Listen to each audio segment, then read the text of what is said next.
The impossible candidate. The Galactic Assessment Council's orbital facility hung like a perfect crystalline sphere against the backdrop of a dying red sun. For 12,000 years, the Council had served as the ultimate arbiter of species potential, determining which civilizations deserved full membership in the Galactic Confederation. Their methodology was simple: the Crucible, a test so comprehensive and deadly that only 4 species in recorded history had ever produced a survivor. Dr. Mira Chen knew the statistics all too well. Humanity had been deemed ready for assessment barely 3 galactic cycles after their discovery, an unprecedented acceleration of the usual timeline. Most council members viewed it as a formality, a quick way to formally document humanity's inadequacy and assign them their proper place in the galactic hierarchy, somewhere between the silicon-based Marathi and the methane-breathing Kalvani. Useful for manual labor and simple computational tasks, but hardly deserving of a voice in galactic governance. Candidate Chen approaches final preparation chamber, announced the facility's neural network, its voice a disconcerting blend of synthetic tones calibrated to be understood by all council species. Inside the observation deck, council arbiter Zex Noran shifted his massive exoskeleton. The insectoid being's compound eyes refracted prismatic light as he addressed his colleagues. I still question the wisdom of this assessment. The human species has barely mastered rudimentary interstellar travel. The assessment was requested by the humans themselves, reminded Telix, a gaseous entity contained within an ornate mobility suit. Their arrogance is fascinating. Or perhaps it is desperation, suggested Kruvesh, the crystalline representative from the Andromeda arm. Their solar system faces resource depletion within 50 of their years. Full Confederation membership would grant them access to the outer territories. It matters little. Zexnoron's mandibles clicked in what passed for amusement among his kind. No human could possibly survive Phase 1 of the Crucible, let alone the complete assessment. Their biological systems are remarkably fragile. The council members fell silent as the massive viewscreen activated, revealing Dr. Mira Chen in the preparation chamber. By the standards of most council species, she was unremarkable. Small, soft-bodied, with minimal protective features. Her dark hair was cropped close to her skull, and her eyes, an unusual amber color, seemed to reflect an intelligence that even the council's sophisticated neural network had difficulty quantifying. Subject appears calm, noted Telix with surprise. Most candidates exhibit significant stress responses during preparation. Ignorance, Zexnoron dismissed. The human likely doesn't comprehend what awaits.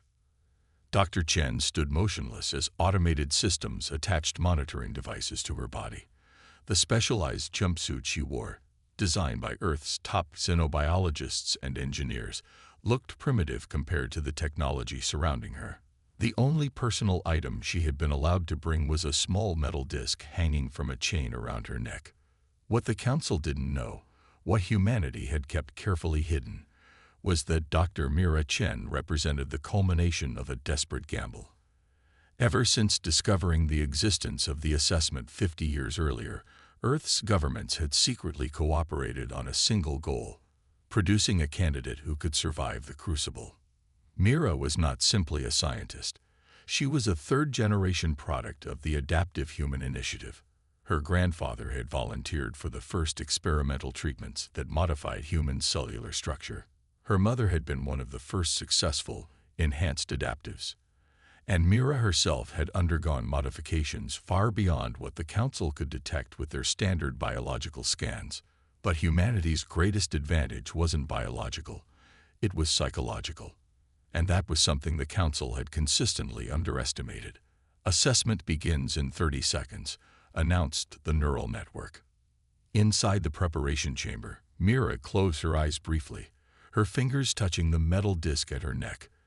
A simple quantum entanglement device that would record her biological responses for Earth scientists, regardless of the outcome. Assessment chamber secured. Phase 1 initiating. The preparation room dissolved around her, replaced by the assessment chamber. a perfect sphere of material that seemed to exist at the quantum boundary between solid and energy. The chamber could generate any environment, any hazard, any challenge the Council deemed appropriate. Phase 1 began with a simple but deadly challenge: atmospheric replacement. The breathable air surrounding Mira was instantaneously replaced with a caustic compound of sulfur dioxide and chlorine gas, a mixture that should have dissolved her lung tissue on first contact. In the observation deck, the Council members leaned forward with clinical interest, their various sensory organs focused on the human's vital signs displayed across multiple monitors. Respiratory system failure imminent, predicted Kruvesh, his crystalline structure vibrating in anticipation. Initial tissue degradation should begin in 3, 2. But the expected collapse didn't come. Instead, Dr. Chen's vital signs showed a momentary spike, then stabilized. Impossible. Zexenoron's mandibles clicked rapidly. Check the atmospheric composition. Composition verified. Confirmed the neural network. 100% match to designated Phase 1 parameters. Inside the chamber, Mira was breathing steadily, her body processing the toxic atmosphere in a way the Council had never witnessed. The specialized alveoli in her lungs, engineered through decades of research, were filtering the toxins while extracting the minuscule percentage of usable elements. Proceed to Phase 1. Stage 2, ordered Zexenoron, mandibles twitching in agitation. Without warning, the chamber temperature plummeted to 180 degrees below 0 Celsius. The toxic atmosphere condensed into floating crystalline structures as extreme cold engulfed the human candidate. Cellular crystallization should begin immediately, noted Telix, their gaseous form churning inside the containment suit. Human cellular structures contain approximately 70% water. Yet again, the expected biological failure didn't materialize. Instead, Mira's cells began producing a complex organic antifreeze compound, another enhancement from the adaptive human initiative. Her skin turned a pale blue as surface blood vessels constricted, preserving core temperature. Fascinating, whispered Kruvesh, genuine scientific curiosity overriding the usual clinical detachment.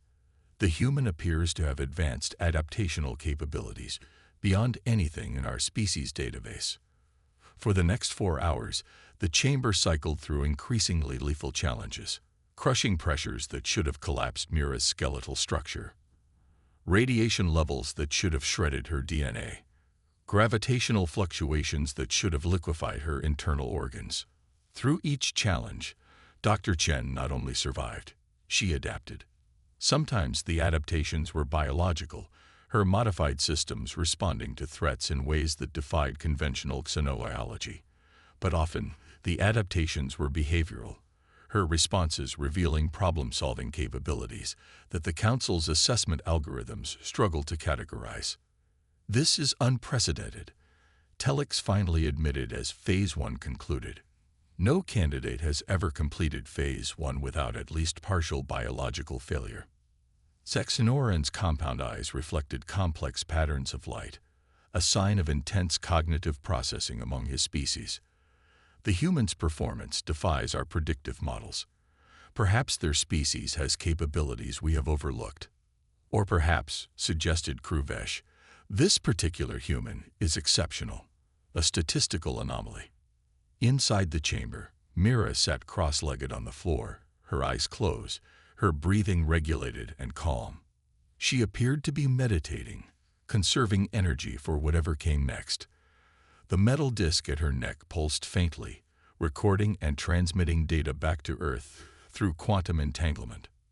Prepare Phase 2, ordered Zexenoron. Full-spectrum psychological assessment. The chamber's interior shifted, the solid energy boundaries becoming translucent. For a moment, Mira could see the observation deck and the Council members watching her. She met Zexenoron's compound gaze without flinching, her amber eyes betraying no fear. Remarkable composure, noted Telix. Most candidates exhibit severe stress responses after Phase 1. Phase 2 presents challenges that physical adaptation cannot overcome, Zexenoron reminded his colleagues. The human psychological architecture will be fully exposed and tested. As Phase 2 began, the chamber filled with a shimmering field of neural interactive energy, a technology so advanced that most candidate species classified it as indistinguishable from magic. The field would directly interface with Mira's consciousness, subjecting her to a battery of psychological stimuli designed to test every aspect of her cognitive function. What the Council didn't realize was that Mira had spent her entire life preparing for this exact challenge. From early childhood, she had undergone intensive psychological conditioning, including exposure to advanced virtual reality scenarios designed to test the limits of human mental resilience. But humanity had one more secret advantage, an evolutionary quirk that the Council had never fully understood. Unlike many advanced species, whose brains had evolved toward perfect logical processing, human minds retained an element of contradiction, of creative chaos. Humans could hold conflicting thoughts simultaneously. They could believe in the impossible. They could hope against hope. And as the neural interactive field engulfed Dr. Mira Chen, this uniquely human trait would prove to be her greatest weapon. The first psychological challenge materialized. A perception puzzle designed to create cognitive dissonance so severe that it typically caused complete mental shutdown in unprepared minds. The chamber projected a visual paradox, a structure that could not exist in three-dimensional space, yet appeared solid and real. Most species' brains would attempt to resolve the paradox logically, entering recursive loops that eventually overloaded neural pathways. But Mira simply observed the impossible structure with interest, her mind accepting the paradox without attempting to resolve it. Unusual response, noted Kruvesh. The human appears to be enjoying the cognitive challenge. The tests escalated. The neural field projected scenarios designed to trigger primal fear responses, situations of extreme danger, isolation, and hopelessness. Mira experienced each fully, her neurological responses indicating complete immersion in the simulations. Yet instead of being overwhelmed, she demonstrated a remarkable ability to compartmentalize fear, to acknowledge it without being controlled by it. Her stress responses are controlled, Telix observed with growing fascination, almost as if she's experienced these scenarios before. 4 hours into Phase 2, the Council was collectively stunned. No candidate in recorded history had maintained cognitive coherence this far into the assessment. Most experienced complete psychological collapse within the first hour. Proceed to final assessment, Zex Noron ordered, his voice holding a note of anticipation that had been absent before. Full Spectrum Integration Challenge. The final assessment was the Crucible's most closely guarded secret, a test so comprehensive that its exact parameters were known only to the Council arbiters themselves. It combined every physical and psychological challenge from the previous phases, plus new variables designed to test the absolute limits of a species' potential.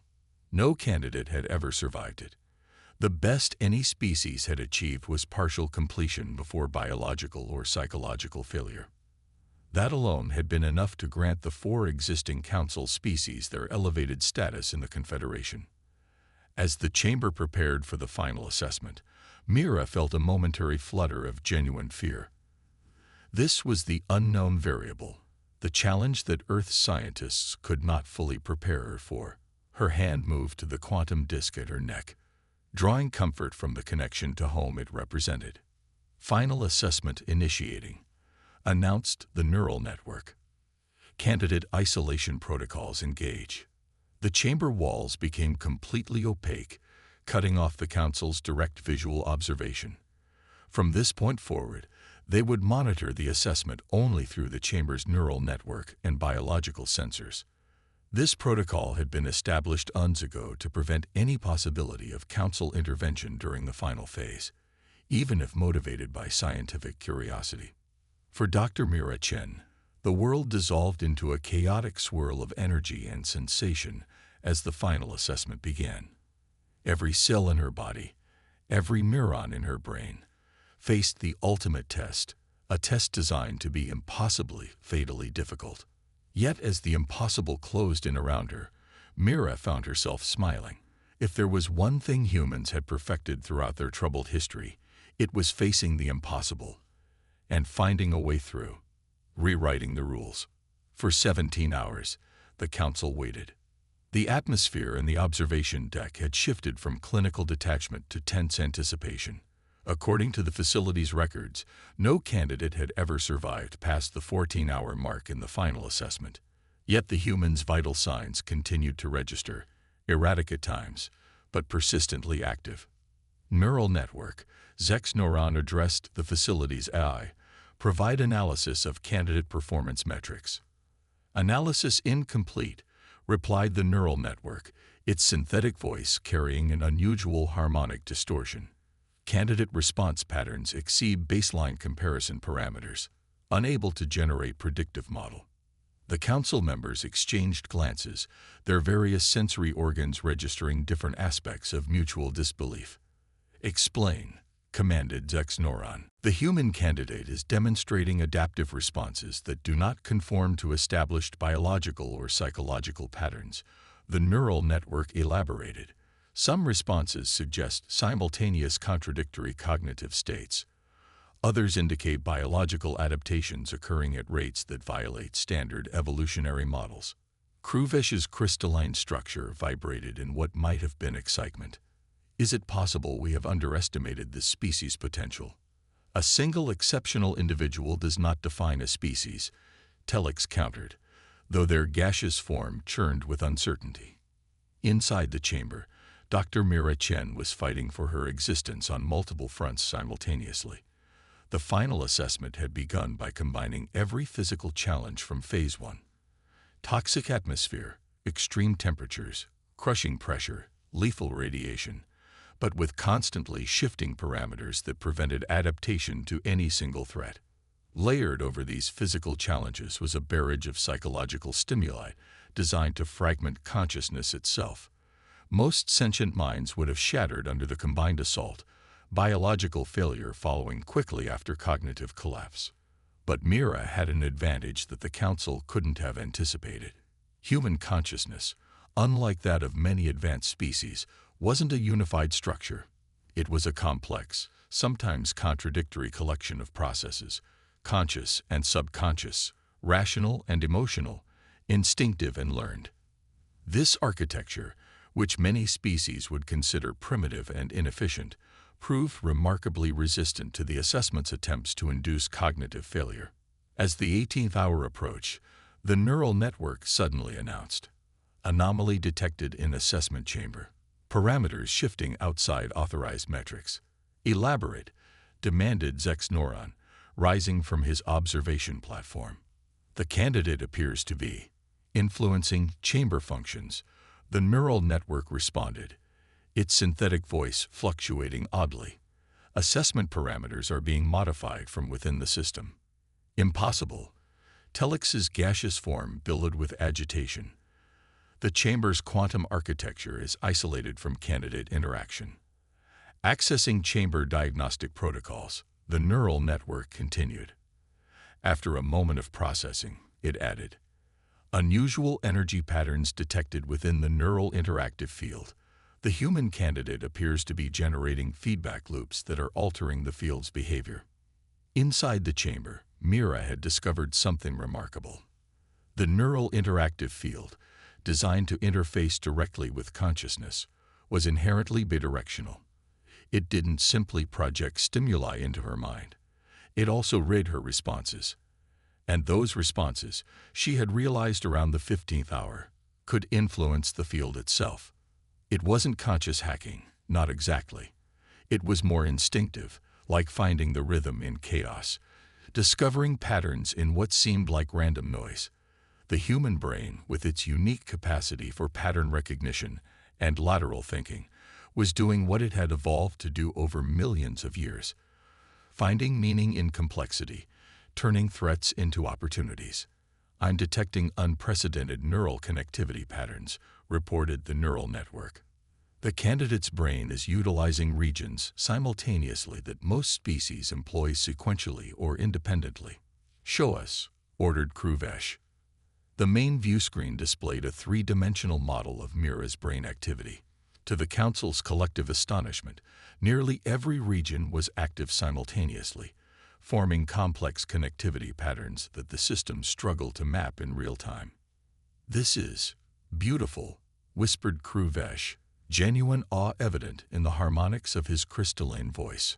"I've never seen neural activity this integrated, this adaptive." Even Zexinoran seemed affected. "The human is not merely surviving the assessment," he observed. "She is engaging with it, learning from it." The 19th hour brought another unprecedented development. The neural network announced, "Assessment completion imminent." "Clarify," demanded Zexinoran. "No candidate has ever completed the final assessment. Parameters indicate the human candidate has satisfied 99.7% of assessment criteria." The neural network replied, "Remaining challenges are being processed at an accelerated rate." Inside the chamber, Mira had achieved what might best be described as a state of flow, a condition where the boundaries between herself and the challenges had begun to blur. She wasn't fighting against the assessment anymore. She was working with it, through it, using its own complexity to navigate its challenges. The quantum disk at her neck pulsed steadily, recording data that would eventually revolutionize human understanding of consciousness and adaptation. But in this moment, Mira wasn't thinking about scientific breakthroughs or the future of human-alien relations. Her focus had narrowed to a singular point of pure determination, a state of mind that humans throughout history had accessed in moments of extreme challenge. As the 20th hour began, the neural network announced, "Final assessment complete. Chamber deactivation sequence initiating." Silence fell over the observation deck. No species in the 12,000-year history of the Galactic Assessment Council had ever completed the final assessment. The protocols for this outcome existed only as theoretical contingencies, never actually implemented. "This cannot be correct," Telix insisted, their containment suit vibrating with agitation. The final assessment was designed to be impossible to complete. "Not impossible," Zexinoran corrected, his compound eyes shifting through complex patterns of light. "Merely beyond the current evolutionary potential of most species. The theoretical possibility of completion was always acknowledged." "What does this mean for the human species?" asked Kruvesh. "Our protocols were not designed for this outcome." Before any council member could respond, the chamber's entrance portal activated, its quantum barriers dissolving as the deactivation sequence completed. The council members turned as one toward the view screen, watching as the portal opened to reveal the interior of the chamber. Dr. Mira Chen stood upright in the center of the space. Her specialized jumpsuit was torn and scorched, her skin marked with patterns of frost burns and radiation lesions that were visibly healing even as they watched. Her short dark hair seemed to have taken on a silvery sheen, and her amber eyes reflected an awareness that seemed both intensely present and somehow distant. She took one step forward, then another. Her movements were fluid, controlled, a stark contrast to the physical devastation evident throughout the chamber itself. The walls, designed to be virtually indestructible, showed patterns of quantum disruption. The floor beneath her feet rippled slightly, as if the boundary between energy and matter had become permanently blurred. "Assessment concluded," announced the neural network. "Candidate status: survival confirmed. Full completion verified." Mira took a final step through the portal, officially exiting the chamber. As she did, the quantum disk at her neck gave one final pulse, completing its transmission to Earth. The consequences of that transmission would unfold over months and years to come. Earth scientists would gain insights that accelerated human development by centuries. The diplomatic status of humanity within the Confederation would undergo a transformation so profound that the existing political structure would never be the same. But in this moment, as Mira Chen stood before the Galactic Assessment Council, the first being in recorded history to complete their ultimate test, only one thing truly mattered. She had proven what humans had always suspected. The limitations others placed on them were never as important as the potential they saw in themselves. Assessment record officially entered. announced the neural network. Species classification updated. Human. Status. Full integration potential confirmed. Zexanoran rose from his observation platform, assuming the formal posture of council address. When he spoke, his voice carried harmonic patterns that indicated respect, a frequency reserved for equals. Dr. Mira Chen of Earth, he began, the Galactic Assessment Council acknowledges your completion of the Crucible.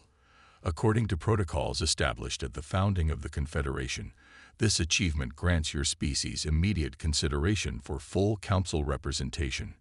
Telix and Kruvesh signaled their formal acknowledgement, though both clearly struggled with the implications.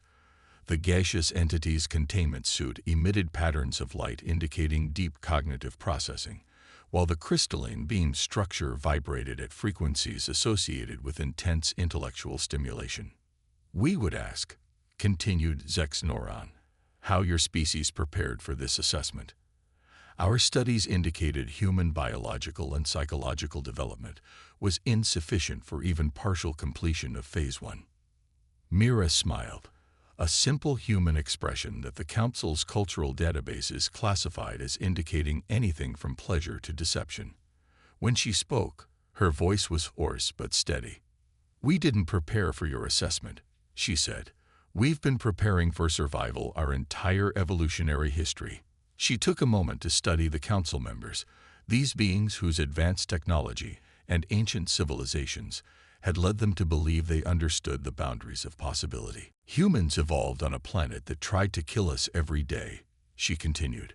Predators, diseases, natural disasters, climate extremes. And when those threats weren't enough, we created our own. Wars, pollution, artificial intelligence risks. We've been running our own version of your crucible for thousands of years.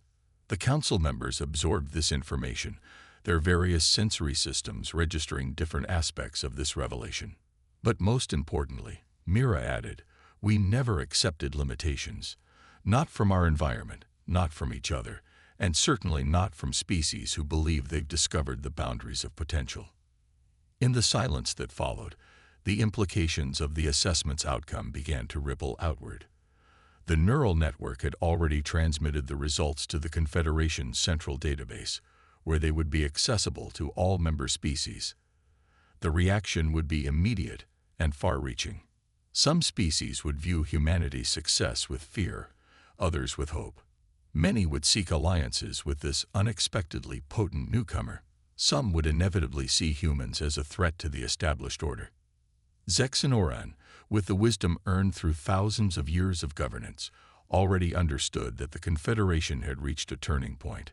The Crucible had been designed not merely as a test, but as a filter, a means of ensuring that only species with certain compatible traits gained true influence in galactic affairs. Humanity had just shattered that filter, and the consequences would transform galactic civilization in ways no council prediction algorithm could anticipate. The council acknowledges your achievement, Zexanoran said formally. A delegation will be dispatched to Earth to begin integration proceedings. The Confederation protocols grant your species immediate access to all technological and scientific databases commensurate with your demonstrated potential. Mira nodded, though the gesture held little meaning for the non-human council members. Earth will welcome your delegation, she said. We have much to learn from each other. As medical drones arrived to attend to her injuries, Mira allowed herself a moment of private satisfaction. The quantum disk at her neck had transmitted everything, not just the biological data, but the knowledge she had gained about the neural interactive field, the quantum architecture of the chamber, and dozens of technologies that humanity had only theorized about until now. Earth would be ready for what came next. The quantum transmission included her final personal assessment. The Confederation needs us as much as we need them. They've reached an evolutionary plateau. We're still climbing.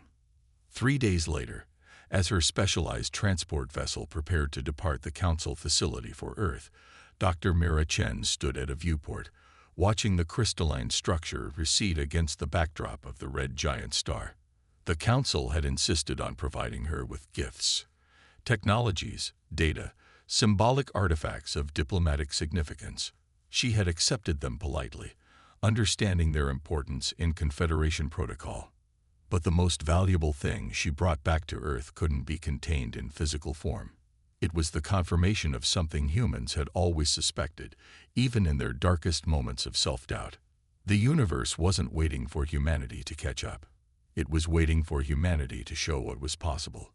As her vessel accelerated to faster-than-light speed, Mira closed her eyes, mentally composing the first words she would say upon returning to Earth, words that would set the tone for humanity's new role in the galaxy. They thought their test would kill us. Instead, it showed us who we really are.